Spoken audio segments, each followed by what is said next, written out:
एक बार फिर से मैं अपने चैनल पर आपके लिए हाजिर हूँ।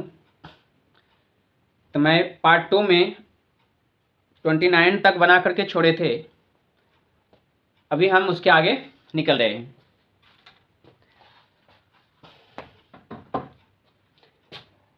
तीस नंबर में सवाल देखिए, कहते यदि समांतर श्रेणी का प्रथम n पदों का योग, ये दिया हुआ योग, तो समांतर श्रेणी का सारवंतर क्या होगा। तो योग दिया हुआ है, देखिए 5n घटा n स्क्वायर,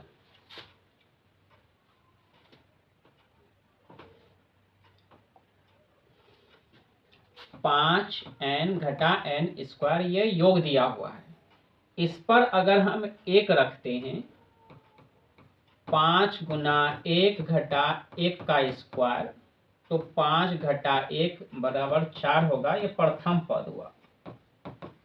प्रथम पद बोलिए या दो, प्रथम पद बोलिए या प्रथम पदों का योग बोलिए। एक पद का योग नहीं होता है, बल्कि एक अकेला ही पद काम कर रहा है। ये एक अकेला ही पद, ये तो प्रथम पद कहलाएगा, यह प्रथम पदों का योग कहलाएगा। तो प्रथम पदों का अकेले योग नहीं होता है।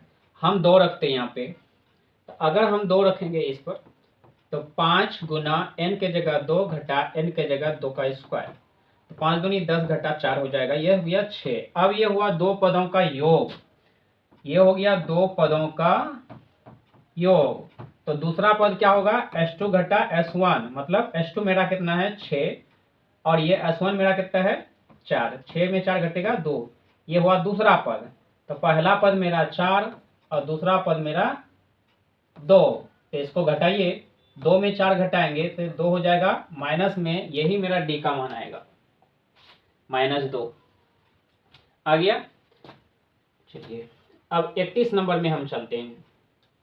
देखिए tan 5 डिग्री और tan 85, ये दोनों क्या हो रहा है, 90 डिग्री 90 डिग्री हो रहा है। तो यहाँ पे देखिए 5, 25, 30, 65, 85, याद रहे 5, 25, 30, 65, 85,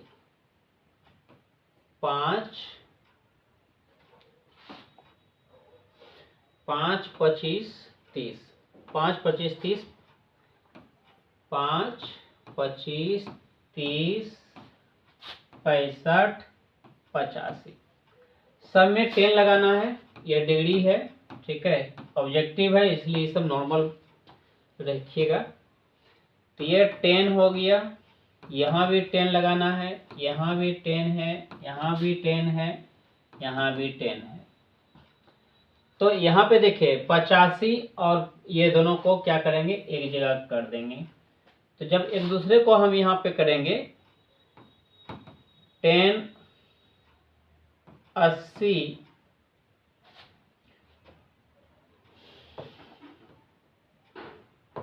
तो ये हो जाएगा cot 90 घटा 5, और इधर से आ जाएगा 10, 85 डिग्री हो जाएगा ये, ठीक है, इंटू में। अब देखिए 65 और 25 को एक जगह अगर कर देंगे,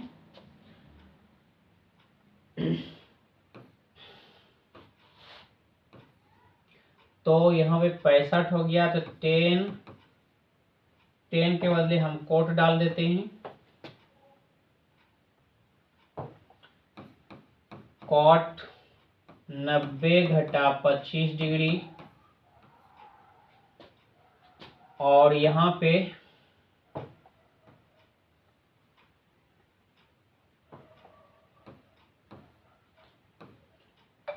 हो जाएंगे 65, 10, 65 डिग्री, और ये बच जाएगा इंटू में 10, 30 डिग्री। तो ये हो जाएगा कॉट 85 डिग्री, 10, 85 डिग्री, और फिर ये कॉट 65 डिग्री, और इंटू 10 हो जाएंगे 65 डिग्री, हो गया, और बच जाएगा 10, 30 डिग्री, 30 डिग्री हो जाएगा।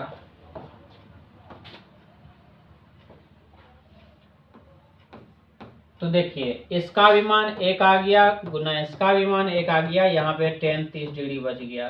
तो tan 30 डिग्री का मान ही तो करना है, तो tan 30 डिग्री का मान 1 गुना 30 डिग्री का 1/√3 होता है।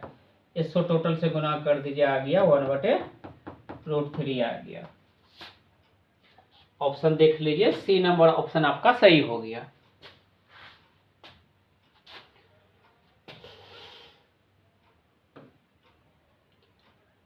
हम 32 नंबर में चलते हैं। 38 52, यहाँ देखिए सीधी बात है, 38 और 52 दोनों क्या है, 38 52 को अगर हम करेंगे चेंज करेंगे, 90 घटा यहाँ 52 अगर करेंगे तो ये हो जाएगा कॉस में यहाँ पे कॉस में 38 डिग्री हो जाएंगे। कॉस में 38 डिग्री हम करके दिखा देते हैं, ठीक है।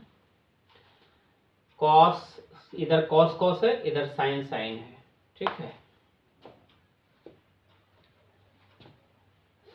तो कॉस 38 और 38 52 और साइन 38 52 है। कॉस 38 डिग्री कॉस 52 डिग्री घटा साइन 38 डिग्री घटा इंटू है ये इंटू साइन 52 डिग्री करते हैं। कॉस 38 डिग्री को रहने देते हैं, इसको चेंज कर देते हैं तो साइन हो जाएंगे 90 में 52 घटाइए, 90 में 52 घटाएंगे तो 38 हो जाएगा, ठीक है। इसको 90 हम दिखाए नहीं 90 घटा 52 करके, लेकिन 90 घटा 52 करेंगे 38 हो जाएंगे। फिर इसको अगर करेंगे साइन 38 रहने दीजिए, अगर इसको चेंज कर देंगे कॉस, बताइए अगर 90 में 52 घटा देंगे तो क्या हो जाएगा, कॉस में 38 हो जाएगा। तो अब बताइए यहाँ पे कॉस 38 और साइन 38, ये देखिए ये आपस में घट जाएंगे, सेम सेम चीज है, घट जाएंगे तो क्या हो जाएंगे 0। आपका आ गया क्या 0 डिग्री, ये रहा आपका आंसर। नेक्स्ट ऐसे वाला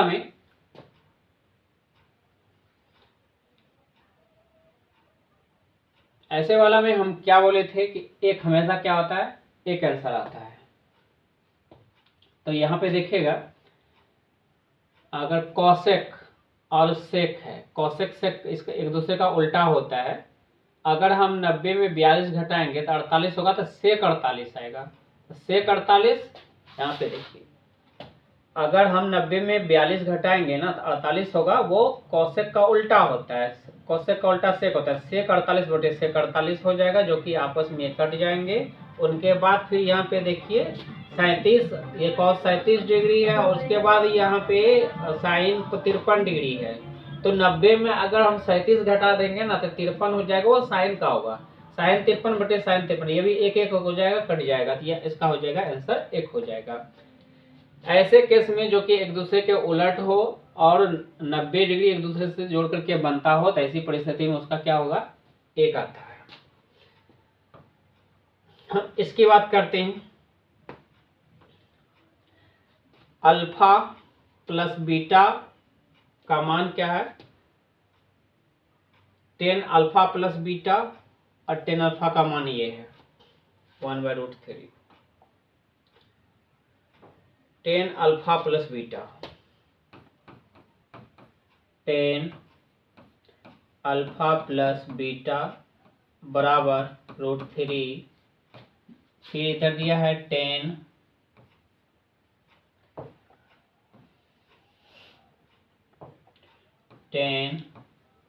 अल्फा बराबर 1/√3, पूछा है tan बीटा बराबर व्हाट क्या है। चलिए हम इसको लेके चलते हैं। tan अल्फा बराबर 1/√3, तो बताइए √3 किसका मान होता है, tan अल्फा बराबर 1 यहाँ पे कर देंगे 1/√3 किसका होता है 10 30 डिग्री का मान। तो यहाँ पे 10 कटा देते हैं, खत्म कर देते हैं, तो अल्फा का मान हो जाएगा 30 डिग्री। चलिए ये मान आ गया। अब इसको बनाते हैं हम, ये 10 अल्फा प्लस बीटा बराबर √3। तो 10 अल्फा प्लस बीटा बराबर 10 60 डिग्री। तो 10 खत्म कर देते हैं, तो अल्फा प्लस बीटा बराबर 60 डिग्री। तो अल्फा का मान दिया हुआ है 30 डिग्री, तो 30 डिग्री प्लस बीटा बराबर 60 डिग्री। तो बीटा बराबर 60 डिग्री घटा 30 डिग्री, तो बीटा बराबर 30 डिग्री हुआ। तो अब यहाँ पे पूछा गया 10 बीटा का, तो 10 बीटा बराबर 10 30 डिग्री। तो 10 30 डिग्री का मान कितना आएगा 1/√3। आपका आ गया आंसर 10 30 डिग्री का मान 1/√3। तो आपका आंसर सी नंबर हो गया। आगे बढ़ते हैं। ये जो सवाल है साइन रूट ब्रैकेट शुरू साइन π/4 प्लस में cos π/4, ये पाई याद रहे पूरे वृत्त का जो सेंटर है उसके चारों ओर का प्रतिनिधित्व करता है। इसका मतलब ये हुआ कि 360 डिग्री का कोण बनाता है। तो पाई त्रिकोणमिति में याद रहे ये 22/7 वाला पाई नहीं है, बल्कि ये डिग्री में अगर नाप जाए ये रेडियन को दिखाता है। तो ये 360 डिग्री दिखाएगा, 360/4 360/4 हो जाएगा। तो यहाँ पे देखिए हम करके दिखाते हैं आपको। साइन π/4 और cos π/4, साइन π/4 और प्लस में cos π/4 था। तो यहाँ था √2। अब करके देखिए √2 इधर हो जाएगा साइन 360/4 और प्लस में cos 360/4 हो जाएगा। यहाँ पे देखिए 4 नमा 36 और यहाँ पे 4 नमा 36। तो cos 90 डिग्री और साइन 90 डिग्री का होता है। साइन 90 डिग्री का मान होता है 1 और cos 90 डिग्री का मान होता है 0। और ये दोनों को गुना जोड़ना है, इसके अंदर √2 रखना ये बाहर में। तो 1 + 0 1 गुना √2, तो इसका मान आ गया √2। ये वाला आ गया आपका ए नंबर का सवाल।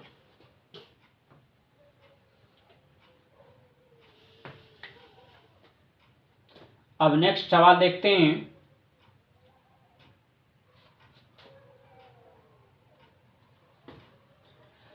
यदि a cos theta plus b sin theta बराबर 4 तथा a sin theta minus b cos theta बराबर 4, तो a² प्लस b² का मान क्या होगा। तो चलते हैं।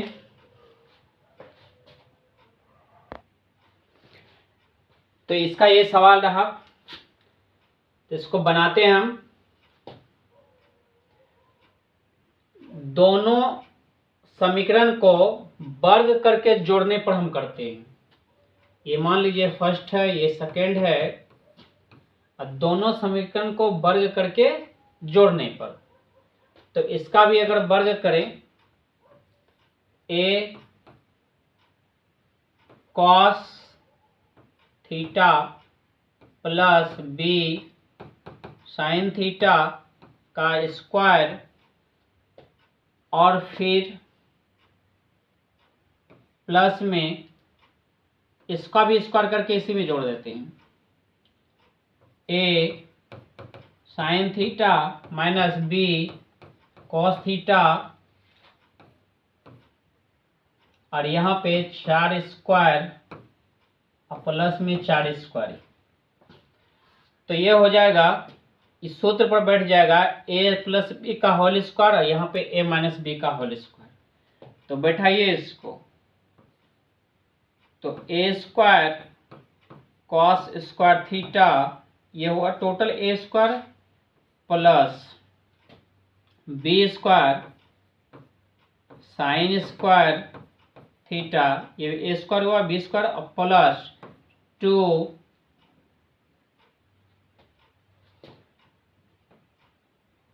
फिर a cos theta into B sine theta. अब ये वाला चलते हैं प्लस करके इसको लेने के लिए, तो a sine square theta a square और साइन स्क्वायर थीटा प्लस में, प्लस नहीं ये माइनस होगा, माइनस में B square cos square theta और प्लस में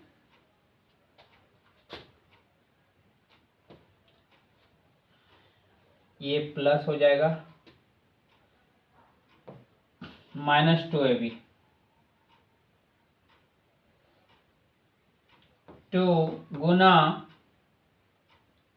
a sine theta into B cos theta बराबर 4 चौक 16 प्लस 4 चौक 16, 16 16 32 हो जाएगा। तो देखिए इसको हम कटाते हैं, प्लस में 2 cos theta B sine theta और ये हो जाएगा 2a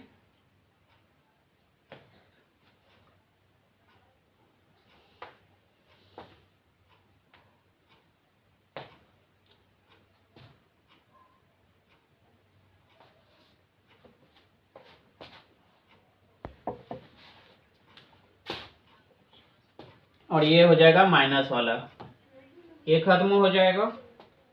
अब यहाँ पे देखिए ए वाले को और ए वाले को एक जगह कर देते हैं, तो a square sine square theta plus में a square cos square theta, ये हो गया। अब हम कॉस कॉस वाला किए ना एक जगह, अब साइन साइन वाले को, साइन बी वाले को करते हैं और यहाँ पे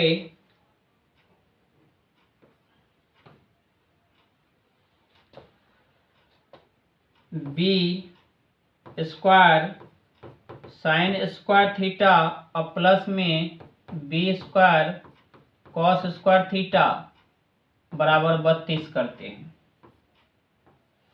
तो यहाँ पे देखिए ए स्क्वायर अगर हम कॉमन ले लें तो यहाँ हो जाएगा अंदर में sign square theta plus cos square theta और यहाँ पे अगर फिर बी कॉमन ले लें,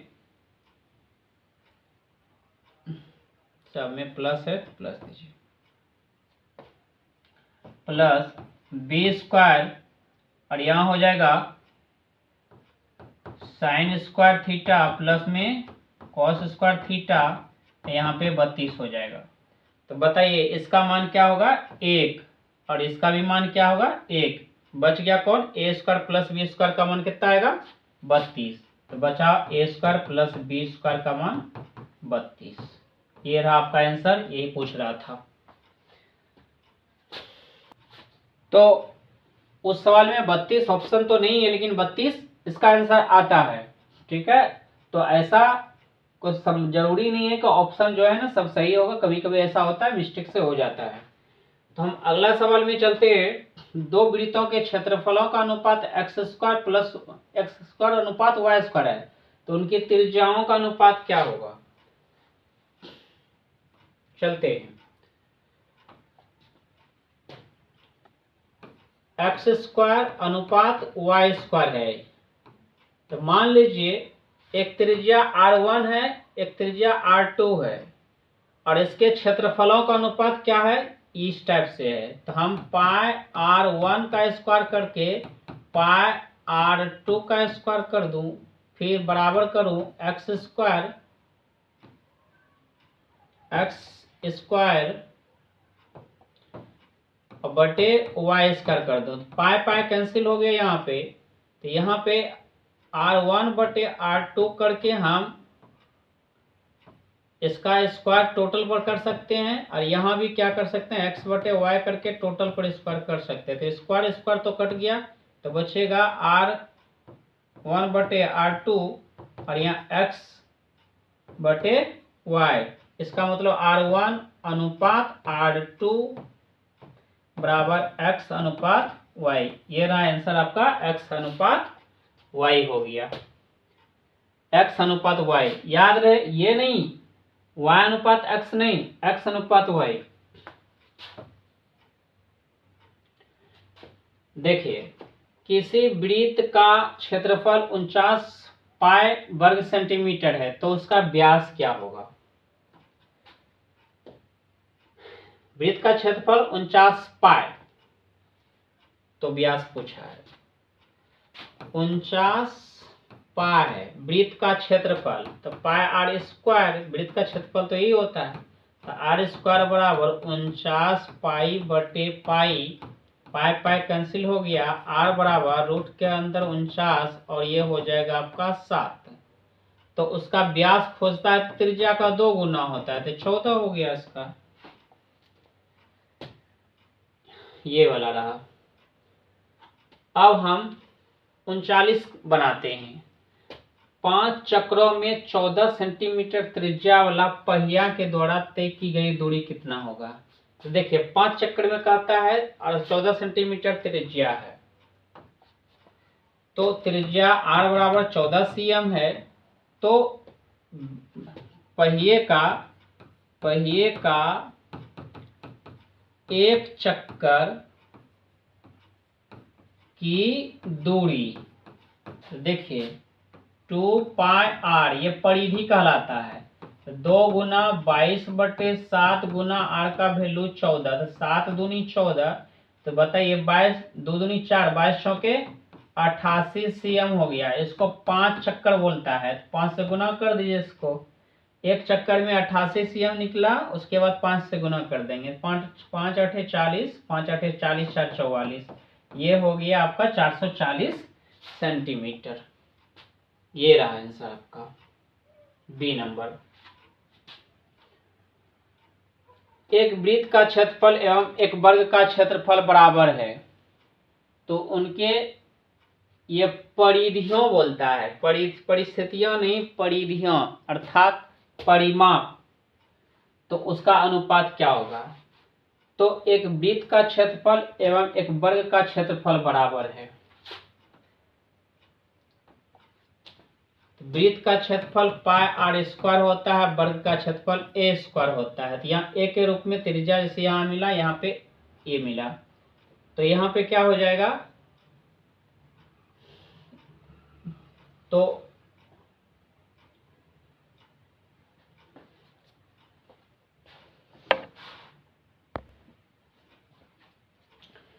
अगला सवाल हम 40 नंबर लेके चलते हैं। एक वृत्त का क्षेत्रफल एवं एक वर्ग का क्षेत्रफल बराबर है, तो उनकी परिधियों का अनुपात क्या होगा।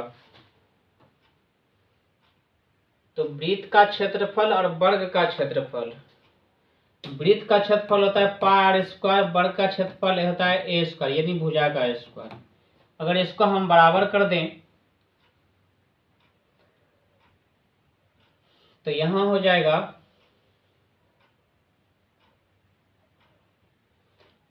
ए, अगर करें यहां हो जाएगा रूट के अंदर पाई आर स्क्वायर, आर 2 गो है इसलिए एक बाहर हो जाएगा, आर रूट के अंदर पाई हो जाएगा, ये ए का वैल्यू हो जाएगा भुजा बराबर। तो परिधियों का अनुपात क्या होगा, तो 2 पाई आर, ये होता है वृत्त का, और ये होता है, और वर्ग का परिधि क्या था 4 गुना 1 भुजा, यानी ए होगा। तो 2 पाई आर बटे 4, ए का वैल्यू है यहाँ पे आर रूट पाई, तो आर आर खत्म हो जाएगा, 2 से 2 दूनी 4 खत्म हो जाएगा, तो बचा क्या, पाई बटे 2 पाई बचा। तो हम ये रूट के अंदर होगा और यहाँ 2, तो हम क्या करेंगे, रूट पाई जो कि हरों का परिमीकरण कहता है, तो वही करेंगे। तो पाई फिर रूट पाई हुआ और यहाँ पे हो जाएगा पाई गुना पाई, तो 2 पाई हो गया। तो यहाँ पे बचा, खत्म हो गया ये, यहाँ बचा रूट के अंदर पाई और अनुपात 2। ये रहा आपका आंसर, ये वाला डी नंबर। आगे बढ़ते हैं 41 नंबर पे। यदि पी एक्स ये दिया हुआ है और क्यू एक्स इतना हो, तो पी एक्स बटे क्यू एक्स का घात क्या होगा। तो देखिए पी एक्स कितना है, पी एक्स का घात 4 है, जो हाईएस्ट पावर होता है वही कहलाता है, और क्यू एक्स का घात 2 है, तो 4 बटे 2 तो कट जाएगा 2 बार में, तो हो गया आंसर आपका 41 नंबर का 2। 42 नंबर, निम्नलिखित में से कौन सा द्विघात समीकरण है। तो देखिए रूट के अंदर x है, ये द्विघात समीकरण नहीं हो सकता। अगर यहाँ इसके नीचे 1 डाल दूं तो ऐसी परिस्थिति में 1 से भाग देंगे, x स्क्वायर को x स्क्वायर से गुना करेंगे, x का पावर 4 हो जाएगा, ये भी नहीं होगा। इसकी बात अगर करें, यहाँ x गुना x स्क्वायर करेंगे और फिर ये x से इसको गुना कर देंगे, तिरछी जब गुना हो जाएगा तो बताइए x पावर 3 हो जाएंगे, तो ये नहीं होगा। इसकी बात करते हैं, ये स्क्वायर में ही रहेगा, X square minus 2ab plus B square होगा, तो बी स्क्वायर भी तो 1a है, तो ये एक्स स्क्वायर इधर ला लेंगे तो एक्स स्क्वायर में एक्स स्क्वायर घट जाएगा, तो एक्स स्क्वायर बचेगा, तो ये आपका डी नंबर हो गया।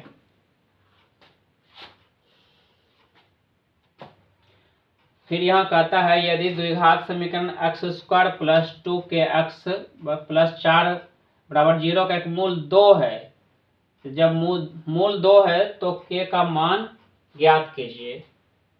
तो मूल 2 है तो x के जगह पे 2 रखेंगे हम, तो यहाँ पे देखिए तो ध्यान दीजिएगा 2 रखेंगे x पर, तो 2 का स्क्वायर 4 हो गया, यहाँ x रखेंगे, x जगह पे 2 रखेंगे तो 2 दूनी 4 हो गया, 4 प्लस यहाँ पे 4k हो गया, 4 प्लस 4k फिर 4, तो 4 ये 4 8 हो गया।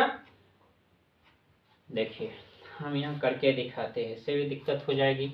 X square plus 2kx plus 4, x square plus 2kx plus 4 बराबर 0, तो x के जगह पे क्या हो जाएगा 2, तो 2 का स्क्वायर हो गया प्लस 2k गुना 4 हो 2 हो गया, 2 प्लस 4 इक्वल टू 0, तो 4 प्लस 2 2 दूनी 4k प्लस 4 बराबर 0, 4 4 8 प्लस 4k बराबर 0, तो यहाँ हो जाएंगे प्लस में 8 उधर जाके माइनस में, तो 4k बराबर -8, तो k बराबर हो जाएगा -8 बटे 4, 4 दूनी 8, k का वैल्यू -2 हो जाएगा।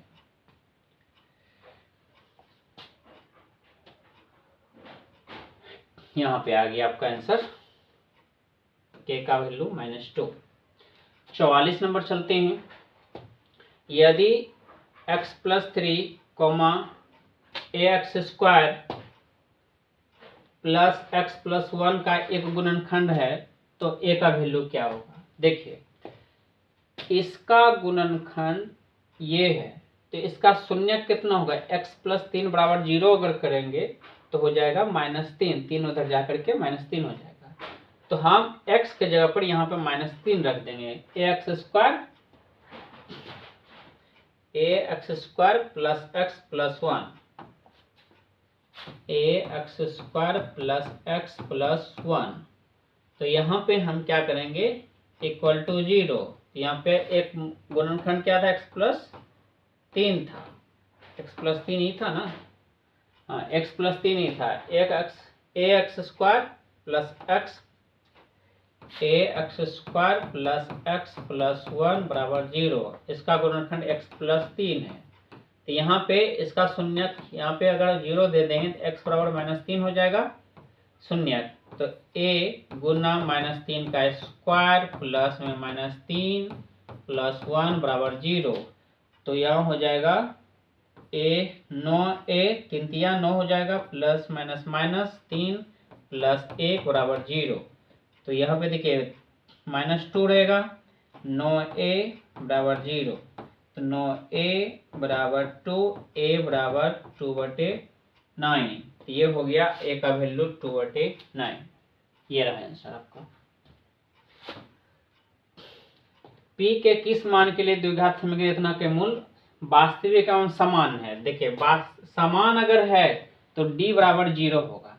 तो d बराबर 0 होगा तो इसको देखिए क्या करेंगे हम, पी एक्स स्क्वायर, इसको लेके चलिए यहाँ पे ध्यान दीजिएगा, P x square minus 2x plus 3, P x square minus 2x plus 3, P x square minus 2x plus 3 बराबर 0।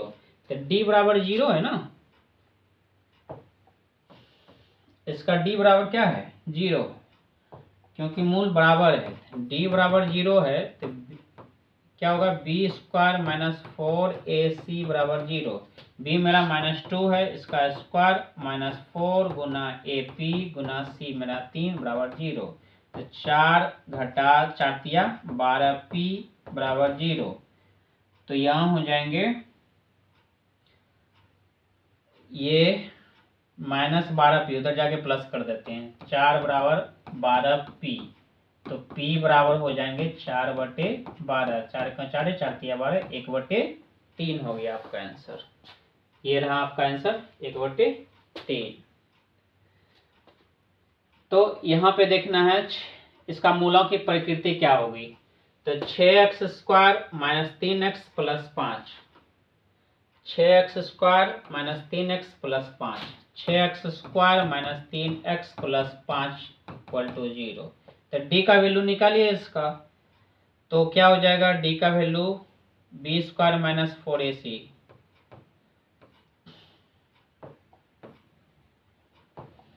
b मेरा -3 है, b का स्क्वायर -4 गुना a 6 हो गया गुना 5c हो गया।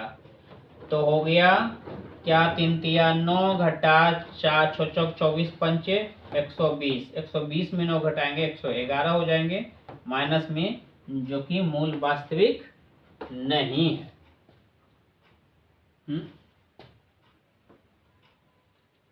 मूल वास्तविक नहीं है। ये आ गया आपका सी नंबर आंसर। आगे बढ़ते हैं हम 47 नंबर में चलते हैं। यदि द्विघात समीकरण a x square plus x minus 20 बराबर 0 का एक मूल 4 है तो इसका दूसरा मूल क्या होगा? तो दूसरा मूल निकालना है हमें। तो देखिए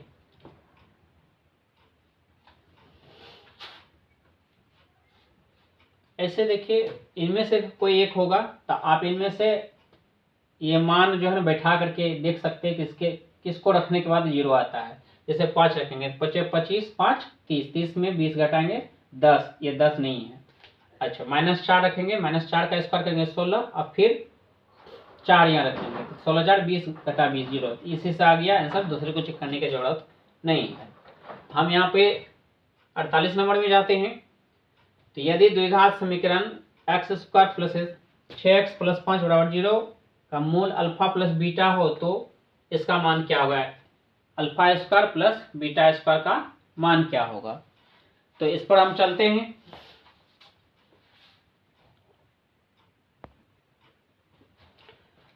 x square plus 6x plus 5, X square plus 6x plus 5, X square plus 6x plus 5 बराबर 0।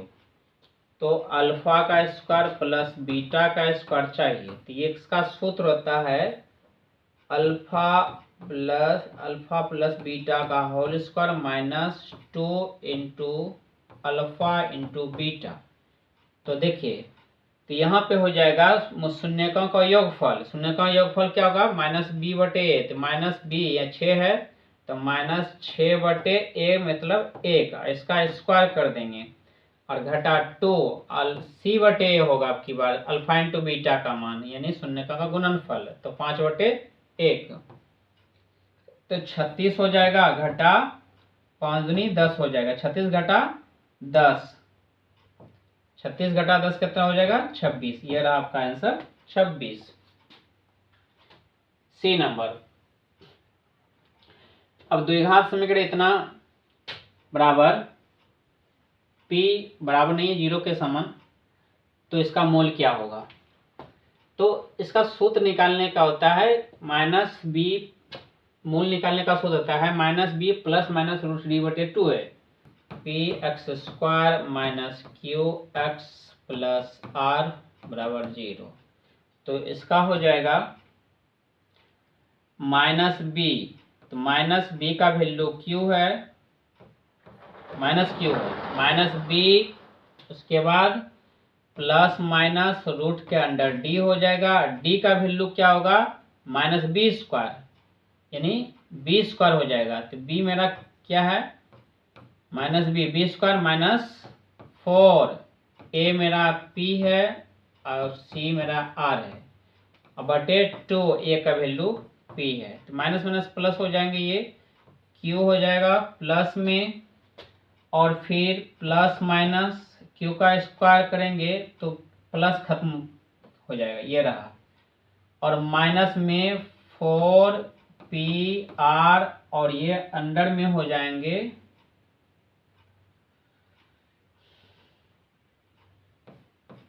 बटे 2p। देख लीजिए, तो q प्लस माइनस रूट के अंदर में देखिए q minus 4pr, q square minus 4pr, ये रहा आपका आंसर बटे 2p। सब में प्लस प्लस है, इसमें नहीं है। 50 नंबर देखिए, यदि x बराबर -1 दोनों समीकरण इतना और इतना को एक उभयनिष्ठ मूल है तो p प्लस q का मान क्या होगा? तो चलते हैं इसको 50 नंबर को बताने के लिए। तो चलते हैं हम 50 नंबर के क्वेश्चन में, इसको हम लिखते हैं बोर्ड पे।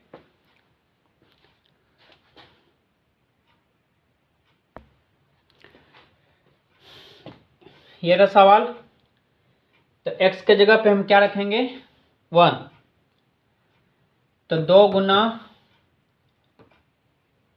-1 का स्क्वायर कर देंगे, प्लस में 3 गुना -1 प्लस p बराबर 0, 2 गुना 1 का स्क्वायर वो 2a, प्लस माइनस में यहाँ 3 हो जाएंगे, प्लस p बराबर 0, तो -1 प्लस p बराबर 0, p बराबर 1 हो जाएगा।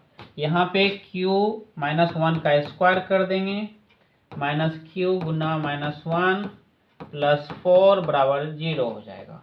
तो q गुना 1 qa हो जाएगा, प्लस में q प्लस 4 बराबर 0 हो जाएगा, 2q प्लस 4 बराबर 0 हो जाएगा, -4 2q बराबर 0, इसलिए q बराबर -4/2, तो 2 दूनी 4 -2 हो जाएगा। तो q का वैल्यू -2 और p का वैल्यू 1, और इसमें क्या करेंगे? जोड़ना है, जोड़िए, तो क्या हो जाएगा? तो 1 -2 बराबर -1 हो गया। आपका आंसर क्या हो जाएगा? -1, ये वाला आंसर हो गया।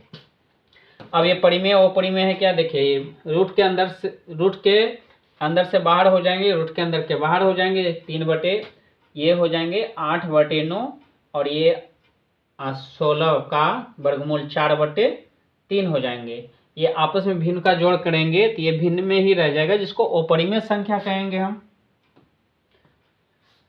तो 2 अपरिमेय संख्या दिया हुआ है, इसका गुणनफल क्या होगा? तो गुणनफल, इसको गुना करने के बाद आपस में गुना कर लीजिए, गुना कर 3 प्लस √6 और 3 माइनस √5, इसको आपस में गुना करने 3 3 9 हो जाएगा, 3 √5 हो जाएंगे, और फिर प्लस में 3√6 हो जाएंगे और प्लस माइनस हो जाएंगे, 30 हो जाएंगे। ये रूट के अंदर ही रहेंगे, ये अपरिमेय संख्या हो जाएगा। तो अपरिमेय संख्या हो गया। अब देखिए यहाँ पे दशमलव के बाद एक अंक है और उस पर एक ऋण है, तो 3/9 हो जाएंगे, 4/9 हो जाएंगे। और इसको क्या करेंगे, 3/9 4/9, तो 3/9 और 4/9 को कर दीजिए, तो 3/9 और 4/9, 3/9 और 4/9, इसका एलसीएम हो जाएगा 3 + 4, 7/9 हो जाएंगे। तो 7/9 हो जाएंगे, ये वाला आंसर। तो दोस्तों अब हम आपसे विदा लेते हैं, अब मिलेंगे हम पार्ट 4 में। तो आप लोगों को ये चाहिए कि वीडियो लगातार देखते रहें और आप अपने एग्ज़ाम के लिए ये बूस्टर टैबलेट का काम करेगा, ये बूस्टर का काम करेगा। आपको यहाँ से ज़्यादा मार्क्स उछालेंगे आपका। मैथमेटिक्स जो डर है मैथमेटिक्स में, वो डर अब कभी नहीं रहेगा। तो थैंक यू, लगे रहिए।